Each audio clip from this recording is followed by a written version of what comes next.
So you want to travel the world, but you have almost no money. Well, my friend, you've come to the right, very frugal place. First of all, let's be clear on how much you really want to travel, because that is going to be put to the test every time you have the impulse to pull out your credit card and buy something that you could potentially live without. So, going to fancy cocktails on your friend's birthday? No. Getting that new trendy pair of shoes? No. Buying a new PlayStation? Absolutely not. But buying a new camera? Well, maybe, if it's for the right reasons, which we will get into later. I find this topic of learning how to finance travel to be so interesting because out of all of the full-time travelers, content creators, backpackers, minimalists, and millionaires, everyone has a very different way and journey towards being able to afford travel. It is not one size fits all, but we are here today to talk about how to travel when you basically don't have any cash on hand. The bottom line is that you are going to have to work very hard and make sacrifices because nothing in life is free, and that's a fact. But with that being said, there is a lot to learn about how to travel for cheap or for free, aka without breaking the budget. Step 1 is going to be to smash the like button on this video. Go ahead, I'll wait. So that way I know you want to see more money-saving travel hacks in the future and we can all get to explore the world on a budget. Now, let's get into it. The name of the game is saving, and your goal is to keep costs low. If you want to travel, you're going to have to reprioritize basically everything in your life. That can start by prioritizing experiences over possessions. My personal example of this was that from 15 to 20 years old, I literally did not purchase new clothes. As you can see in some of these old photos, I had been wearing clothes since my maybe freshman year of high school, all the way up until I was about 20, 21 years old and was starting to make money while traveling, but I was able to save a lot on not buying things that I didn't truly need. And I may have not looked great, but I was able to travel, so it was worth it. I cannot recommend enough how important it was for me when I was younger to live at home while I was traveling to avoid that big monthly rent cost. So if you at all have the possibility or the means to live with your family for as long as possible, that gave me a really important head start when it came to having enough of a savings to travel. And if you cannot live at home and you are already in an apartment, I recommend looking into potentially subleasing or finding someone to live there while you travel. This is something that I've utilized often with my living situation, and that definitely helps being able to offset your costs of living back at home while you're also having more and more travel expenses. If you don't live in a situation where you could potentially rent out or put your apartment on Airbnb while you're off traveling, I have also had some friends who get leases purposefully for anywhere from 3 to 6 months so that they go home, they work, they live in their apartment, and then once the lease is up, they move out, put their stuff in storage or at a friend's house, and go off and travel. I'm not gonna lie, this is an exhausting lifestyle, but again, it comes down to your priorities. Next, it's time to determine how long you want to travel for and how much comfort you are willing to live without. Because let me tell you, you can definitely live on less than $10 a day in some places like Central America or Southeast Asia, but don't be too surprised if you find a few uninvited bed bugs in your hostel dorm. You need to plan ahead and learn how to spend money in the most efficient way possible while while traveling. That can look like only traveling with carry-on luggage to avoid any kind of fees, and it can also look like planning to book hostels that also have kitchens so you can avoid having to eat out every night, etc. One way you can decide what your budget is going to be ahead of time is thinking that, okay, I have this much money, let's say I want to spend $30 a day while traveling. Or can you afford $50 a day? Whatever the answer to that may be, you want to take that budget and obviously multiply it by the amount of days that you would like to travel for. And this is especially important if you are not planning on working while you're traveling.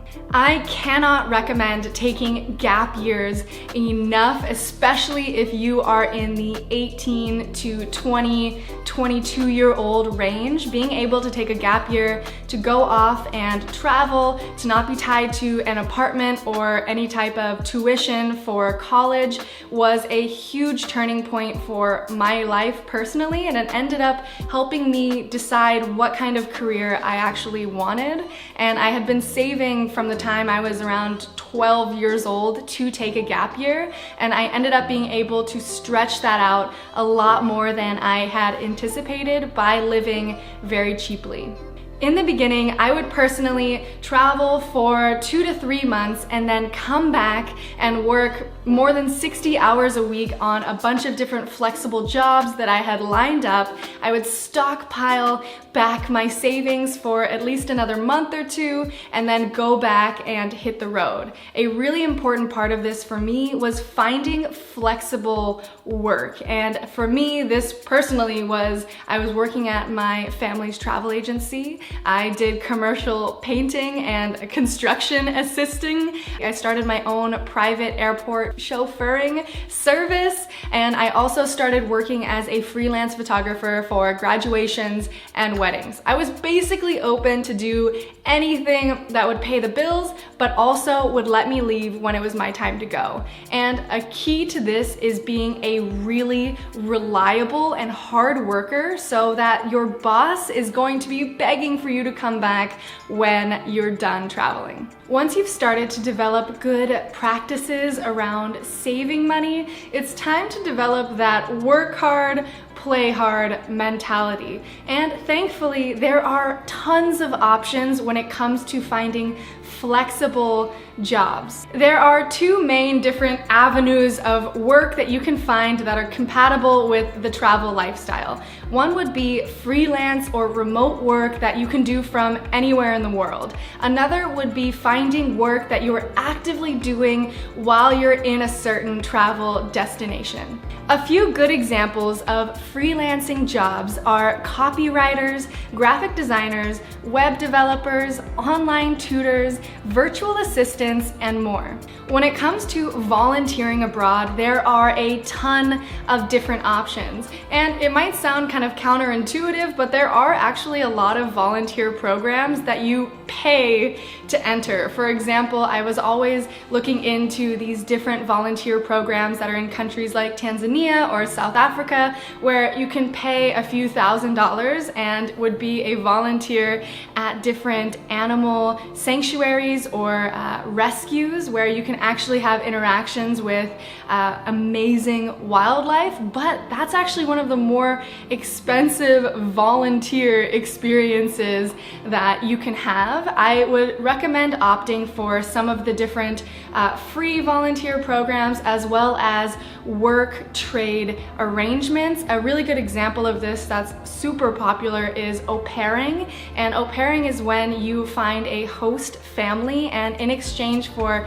basically babysitting and helping around the house and things like this, you are able to have your room and board covered in different destinations around the world. Another really popular volunteer organization is called WWOOFing, or Worldwide Opportunities on Organic Farms, which like au pairing, instead of babysitting, you would basically be working on different farms in exchange for room and board.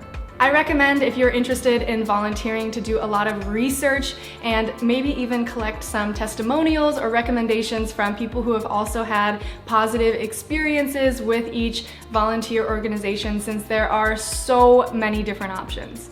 I have also had a lot of friends who volunteer to work at different hostels around the world. You can be a receptionist, a bartender, a room cleaner, anything like this, in exchange for room and board at these different hostels, and they might even pay you a decent salary as well, and you'll be able to take advantage of the nightlife and some of the different travel destinations nearby when you're not working. Working at hostels is also a really fun way to make a ton of new friends and network. If you are locked in and going to college, I recommend looking into different study abroad or exchange programs.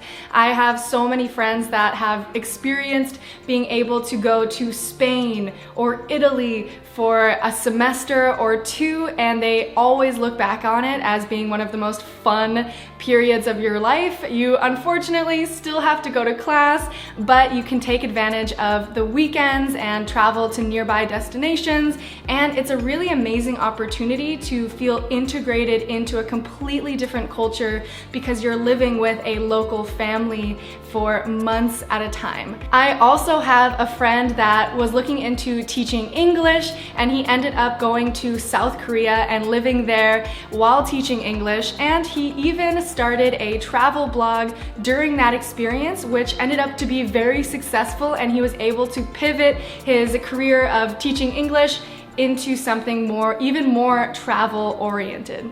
Even more adventurous job opportunities could be being a scuba diving instructor, a skydiving instructor, or even a yoga teacher in a lot of different destinations. That job tends to be very flexible, and they see a lot of people going in and out. So I recommend researching the destination that you want to travel to and then reaching out to a lot of the different local shops to see if they are hiring. There are so many options for learning how to make money online. For example, I know a lot of people who have launched e-products. This can be something like an online course teaching a new skill, and they have been able to turn that into passive income once they made the initial investment by taking the time to create it. Another aspect of traveling for free that I really want to touch on is how to travel as an influencer. This is the space that I personally have the most experience with because this is a part of my job. And I get a lot of people saying, oh, of course you can afford to travel because you're an influencer and everything is just handed to you for free. There is a certain grain of truth to that because I have been able to partner with brands, hotels, and tourism boards that would sponsor my different trips around the world. That means that they would sometimes cover my flights, my accommodation, and sometimes even my food, as well as paying me in addition to do the job. But you can see all of those things on my social media, on the photos and videos that I've posted, and the brand sponsorships that I've done. But what you don't see quite as easily is the years of posting consistently on Instagram and attempting to gain a following that took a long time of working with basically making $0. I was paying for all of my trips and also buying a lot of different camera gear, taking the time to learn my craft before I even got my very first brand deal, which I think was actually a sponsorship from a random small travel startup app that was paying me $175 a month to post my content on their new app. I even went through a phase where I was pitching countless hotels in every destination that I wanted to go to create content for their social media or their websites in exchange for just free accommodation, and 99% of them would just say no. It takes a lot of time and initial investment to develop a brand, to carve out your niche, to figure out what it is that you're most passionate about, and also what's gonna make you unique and stand out from the crowd. Once you have been able to develop a brand and a following, there are countless ways that creators are able to monetize their work. This can be through anything like brand deals and sponsorships, merchandise or physical products like t-shirts, coffee mugs, workout gear, depending on your niche. Then there's also e-courses, online books, affiliate marketing, what else? Gosh, it never ends. YouTube ad revenue, monetized blogs, and more. The sky really is the limit once you've taken the time to develop a brand, even a small following, and you've grown your skills. A very common misconception is that you have to have an absolutely massive following to be able to make money on social media. I am very happy to say that that is in no way true, because growing a following is only one aspect of what it takes to achieve this method of travel.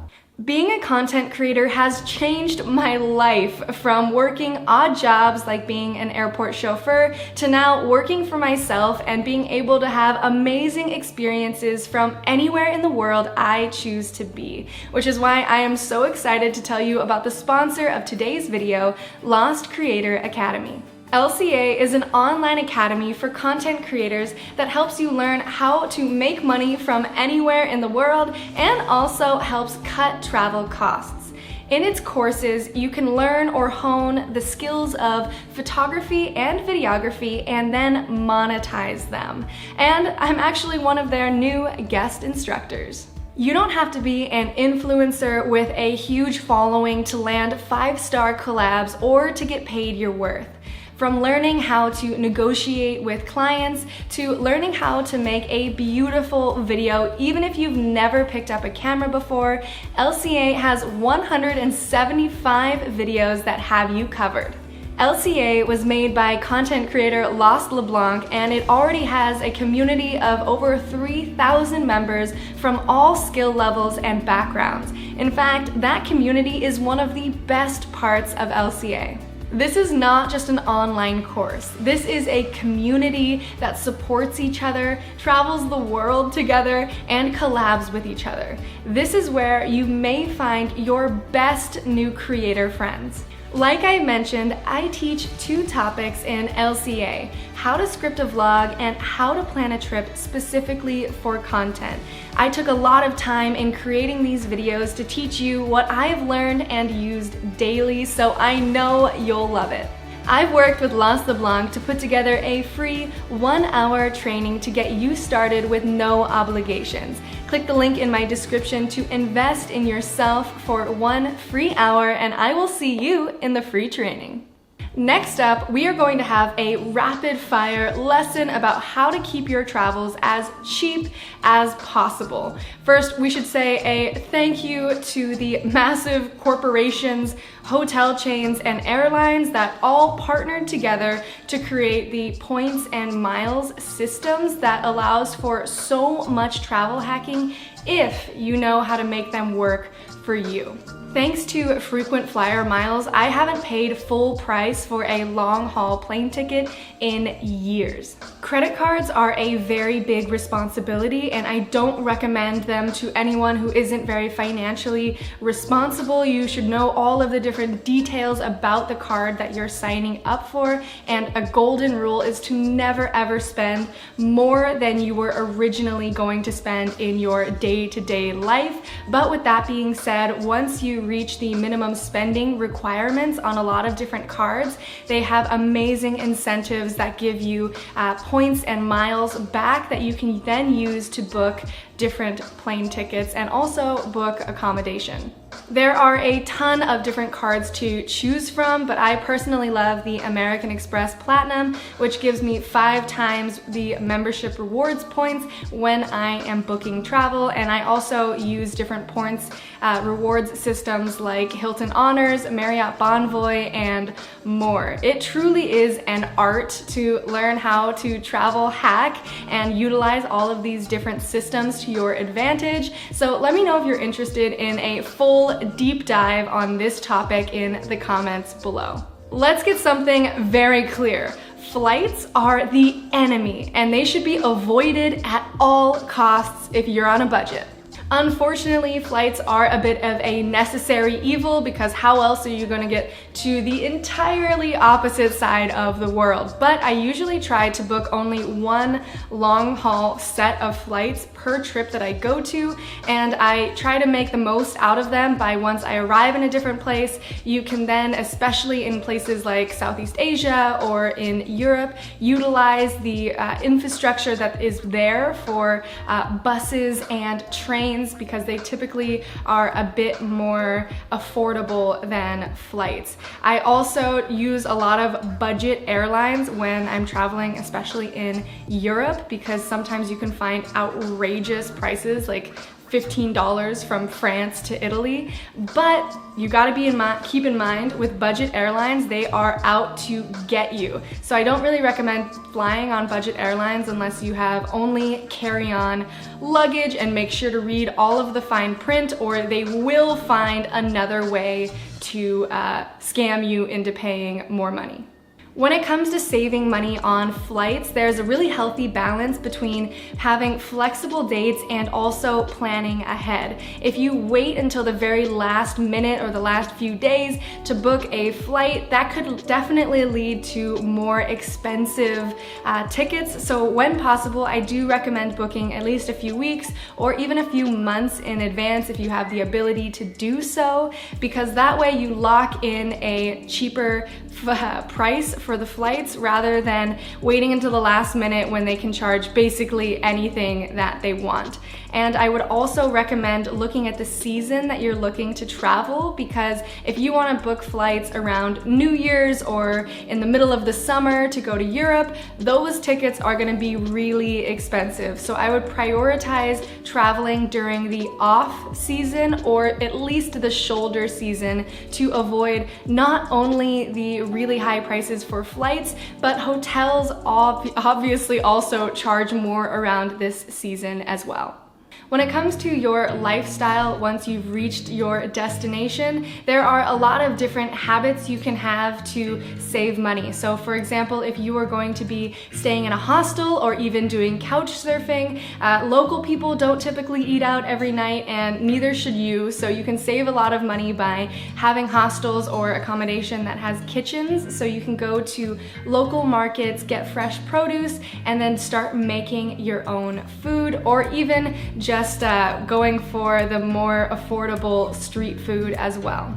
I personally don't have a ton of experience with couch surfing, but I have used my own personal network to stay with friends or friends of friends, or even people that I have met or have been developing a relationship with via social media, and that has been both a really great way to travel because it's more affordable, but you also have a built-in local who can give you all of the different tips and tricks for where you are traveling. There are also some unconventional means of transportation that it really depends on your personality type. If you want to do a hiking trip or maybe even getting a bicycle and you can bike across different places, but of course that is a completely different type of trip than just staying in a hotel and then taking flights or trains to different destinations. But it depends on what you're into. I have also met a lot of hitchhikers,